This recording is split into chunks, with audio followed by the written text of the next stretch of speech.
अगर आपने भी पीएचडी एंट्रेंस क्लियर कर लिया है और अभी तक ये समझ नहीं आ रहा कि मेरा आगे कुछ हो सकता है या फिर नहीं, आखिर मुझे आगे क्या करना चाहिए क्या नहीं करना चाहिए, तो आपके साथ इस छोटी सी वीडियो में ये सारी चीजें डिस्कस की जाने वाली है।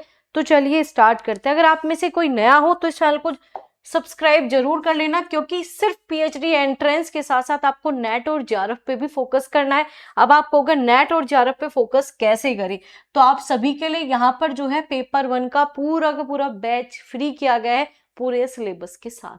साथ ही साथ आप चाहते हो कि नहीं मैम हम पूरे अच्छे तरीके से सिस्टमेटिक तरीके से पढ़े, या फिर हमें कोई अच्छे तरीके से गाइड कर दे ताकि हम आराम से नेट और जेआरएफ निकाल सके, क्योंकि बिना गाइडेंस के ये जर्नी बहुत ही ज्यादा डिफिकल्ट हो जाती है। अगर आप भी चाहते हो अर्चना जी की तरह पीएचडी करते हुए जॉब करते हुए, पीएचडी करते हुए जॉब करते हुए यूजीसी नेट को क्लियर किया है, इसी प्रकार से जो यहाँ पर कल्पना जी है जिन्होंने 8वें प्रयास में अपना यूजीसी नेट क्लियर किया है, तो इन्हीं की तरह आप भी गाइडेंस बैच में ज्वाइन कर सकते हो, जो कि आपको कहाँ मिलेगा, यहीं पर मिलेगा। ठीक है, आप या तो टेलीग्राम पे आपको आईडी दे रखी है उस पर मैसेज कर देना, या फिर नीचे स्क्रीन पे नंबर है इस पे मैसेज कर देना। ठीक है, अगर आपको एडवांस नोट चाहिए तो उसके लिए भी। लेकिन यहाँ पर मेन मुद्दा है कि आपका यूजीसी नेट तो ठीक है, ठीक है, उसकी 3 कैटेगरी भी है। जो आपका पीएचडी एंट्रेंस है उन बच्चों का आखिर भविष्य क्या, वो आखिर करे तो करे क्या, सबसे बड़ी दुविधा। ठीक है, आपको रियलिस्टिक चीजें बताऊंगी, उस पर आपको काम करना पड़ेगा। ऐसा नहीं है कि पीएचडी एंट्रेंस बिल्कुल बेकार है, और ऐसा भी नहीं है पीएचडी एंट्रेंस करके आपने बहुत बड़ा काम किया, नहीं। अब यहाँ पर जो है ना आपके पास ऑप्शन बन जाते हैं। सबसे पहला ऑप्शन बनता है पीएचडी के इंटरव्यू आप दो। आप ये सोच रहे हो कि नहीं मैं तो नेट ही करके इंटरव्यू दूंगा, मैं तो जेआरएफ करके इंटरव्यू दूंगा, कोई फायदा नहीं है। क्योंकि कई बार ऐसा होगा कि आपका जेआरएफ हो गया लेकिन आप इंटरव्यू क्लियर नहीं कर पा रहे, क्योंकि पीएचडी करनी है तो इंटरव्यू देना ही पड़ेगा, उसके लिए जरूरी है। तो जहां जिस भी यूनिवर्सिटी के फॉर्म आ रहे हैं वहां पर अप्लाई करो, जहां आप जाकर इंटरव्यू दे सकते हो। जहां नहीं दे पा रहे, जो दूर दराज है नहीं दे सकते, तो उसे स्किप करो। और जितनी भी सेंटर यूनिवर्सिटी ऑलमोस्ट सब जगह आप अप्लाई कर सकते हो इसी पीएचडी एंट्रेंस के बेस पे। कुल मिला के इन शॉर्ट मैं आपको ये कह रही हूँ कि जाओ और पीएचडी के इंटरव्यू दे के आओ। होता है सिलेक्शन तो ठीक है, नहीं होता कोई बड़ी बात नहीं है। अब आपको साथ के साथ पीएचडी पे तो काम करना ही करना है। दूसरा जो है आपके पास यहाँ पर ऑप्शन है कि मैम अगर बाई चांस पीएचडी में एडमिशन हो जाता है उसके बाद जेआरएफ कर लेते तो जेआरएफ मिलेगा, बिल्कुल मिलेगा भाई। ठीक है, जिस दिन से आपका रिजल्ट आएगा उसी दिन से आपको जेआरएफ काउंट, मतलब जेआरएफ जो है आपको मिलने लगेगा। जिस दिन से आपका रिजल्ट आया है जेआरएफ का उस दिन से आपकी चीजें काउंट होने लगेगी।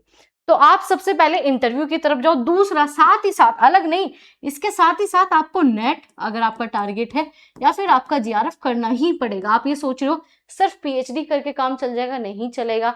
आप ये सोच रहे हो सिर्फ पीएचडी एंट्रेंस करके काम चल जाएगा, नहीं चलेगा। इसी के लिए जो आपको अर्चना जी का एग्जाम्पल सामने, ये खुद जो है पीएचडी होल्डर है लेकिन फिर भी जो है इन्होंने नेट क्लियर किया है। रीजन क्या है कि नेट जरूरी है असिस्टेंट प्रोफेसर बनने के लिए, बहुत ही ज्यादा जरूरी। तो आपको क्या करना है, पीएचडी इंटरव्यू दो, जहां जो भी निकल रहा है वहां पर जाओ, अप्लाई करो, इंटरव्यू देके आओ। अगेन कह रही हूँ जेआरएफ भी हो जाएगा, कोई गारंटी नहीं है कि आपका पीएचडी में एडमिशन हो जाए, कोई गारंटी नहीं है। भारत में पीएचडी की इतनी सीट नहीं है। दूसरा जो है आपका नेट और जेआरएफ की तैयारी करो भाई, आपका जेआरएफ काउंट होने लगेगा। अगर बाई चांस आपका एडमिशन हो जाता है तो जेआरएफ काउंट होने लगेगा, आप करो भाई, कंटिन्यू करो। ठीक है, तो ये सबसे बड़ी बात है भाई, आपको नेट और जेआरएफ पे फोकस करना है, ये तो आपको छोड़ना है ही नहीं। लेकिन पीएचडी एंट्रेंस को भी कम मत मानो। हाँ, वैल्यू सिंपल सी बात है, जेआरएफ करोगे ज्यादा बेनिफिट रहेगा, नेट करोगे तो ही बेनिफिट रहेगा, ये तो करना ही करना है।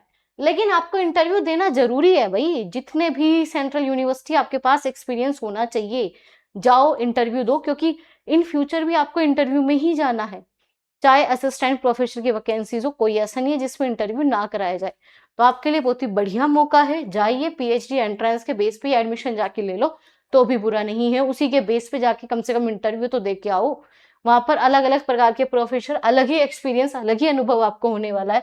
तो इस चीज पे काम कर लो, पीएचडी एंट्रेंस करके घर पे मत बैठो।